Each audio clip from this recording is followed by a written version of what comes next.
สามทางคือเส้นทางคนศรีวิไลเป็นเส้นทางสว่างไสวในบ้านเหี่ยวใหม่สู่ความเจริญนับวันมุ่งใส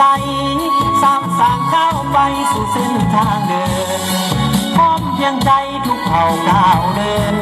ภาษาเจริญเมืองวิไล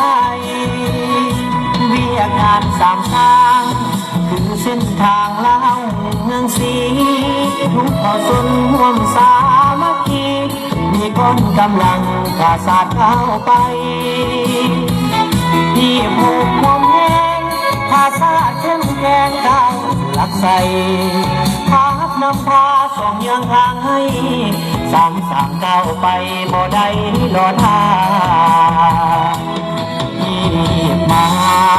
สร้างแขวงเป็นหัวหน่วยยุทธศาสตร์ทุ่มเททุกความสามารถเพื่อประเทศชาติเฮาพร้อมกันสร้างสรรค์สร้างเมืองเข้มแข็งพร้อมกันออกแข่งให้เดินก้าวหน้า